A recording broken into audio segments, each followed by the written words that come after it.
আলু পরোটা তো অনেক খেয়েছেন। বিভিন্ন পদ্ধতিতে আলু পরোটা তৈরি করার ভিডিও দেখেছেন। কিন্তু কখনো কি বাসন্তী আলু পরোটা তৈরি করার ভিডিও দেখেছেন বা খেয়েছেন?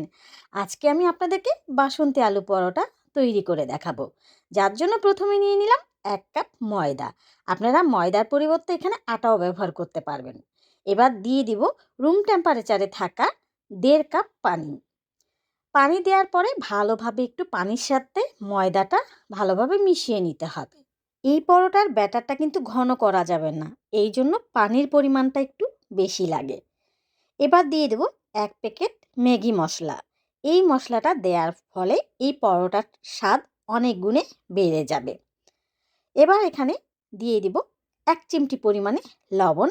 লবণটা একটু আন্দাজ মতন দিবেন, কারণ এই মশলার মধ্যে কিন্তু অনেক পরিমাণে লবণ দেয়া থাকে। এবার দিয়ে দিব এখানে আমি ২টা ডিম।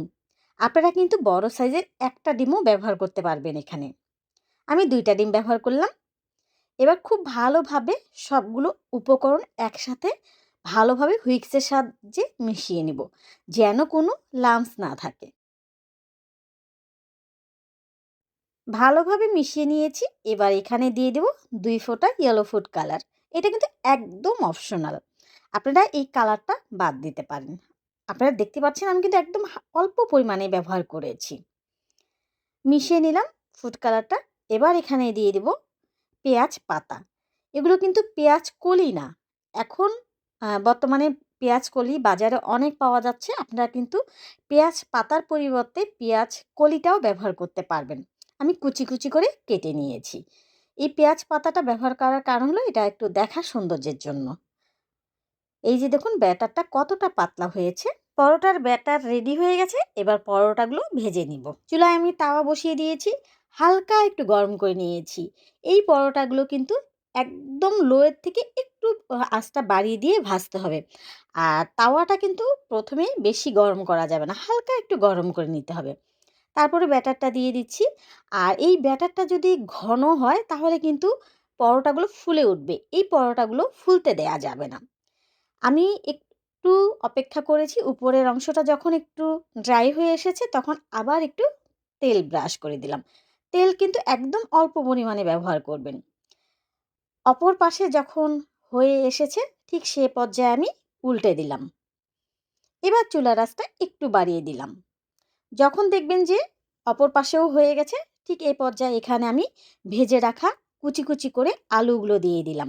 আমি এই আলুগুলো একটু লবণ মেখে শুধুমাত্র একটু তেলের মধ্যে ভেজে নিয়েছি, আর কিছু না। এবার দিয়ে দেবো এখানে মজেরেলা চিজ। চিজের পরিমাণটা আপনারা আপনাদের পছন্দ মতন দিবেন এবং আলুটাও আপনারা আপনাদের পছন্দ মতন দিবেন। দিয়ে তারপরে আমি ফোল্ড করে দিব। এবার উল্টে পাল্টে ২ পাশ আমি একটু ভেজে নিব। আর আপনারা কিন্তু এখানে ভাজা আলুর পরিবর্তে এখানে সেদ্ধ আলুও ব্যবহার করতে পারবেন। তবে যদি ভাজা আলুটা হয় তাহলে খেতে বেশি মজা হয়। আমি সেদ্ধ আলু দিয়েও করেছি, সেটা তেমন একটা ভালো লাগেনি। তবে ভাজা আলুটা দিয়ে বেশি ভালো লেগেছে। আমি আবার একটু প্যানটাতে অল্প পরিমাণে তেল ব্রাশ করে নিলাম আপনাদের সুবিধার্থে। আরও একটি পরোটা আমি আপনাদেরকে ভেজে দেখাচ্ছি। চুলার আঁচটা কিন্তু কিছুতেই বাড়ানো যাবে না। সবগুলো পরোটা আমি চুলার আঁচটা মিডিয়ামে রেখে ভেজে নিব।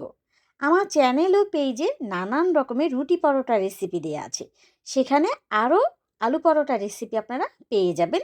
আর কিভাবে আপনারা সুপার শপের মতন ফ্রোজেন পরোটা বানিয়ে আপনারা সংরক্ষণ করতে পারবেন সেটার রেসিপিও কিন্তু আমার চ্যানেলে দেয়া আছে। আপনারা চাইলে দেখে নিতে পারেন। ডেসক্রিপশন বক্সে সবগুলো রুটি পরোটার রেসিপি লিঙ্কগুলো আপনারা পেয়ে যাবেন। এই পরোটাগুলো কিন্তু কোনো কিছুর সাথে খেতে লাগবে না। এমনি এমনিই খেতে কিন্তু এই পরোটাগুলো অনেক মজা। আর দেখেন এই দুটো পরোটা আমি এমনিই রেখেছি। এর ভেতরে কোনো আলু বা চিজ আমি দেইনি। এভাবে খেতে আমার খুব ভালো লাগে। এই যে দেখুন সবগুলো পরোটা আমি ভেজে নিয়েছি। আর এখন কিন্তু পরোটাগুলো বেশ ঠান্ডা হয়ে গেছে। তারপরও দেখেন চিজগুলো ভেতরে কতটা স্টিকি হয়ে আছে এখনও। আর পরোটাগুলো কিন্তু আপনার লং টাইম একেবারেই সফট থাকবে। এই পরোটাগুলো কিন্তু সহজে শক্ত হয় না। আর এই যে দেখেন এইভাবে কিন্তু আমার অনেক ভালো লাগে পরোটাগুলো খেতে। এটা জাস্ট রুটির মতন করে রেখেছি আর কি। আজকে তাহলে এই পর্যন্ত। পরোটা রেসিপিটি ভালো লাগলে একটু কষ্ট করে ফ্যামিলি ফ্রেন্ডসদের সাথে শেয়ার করে দিবেন।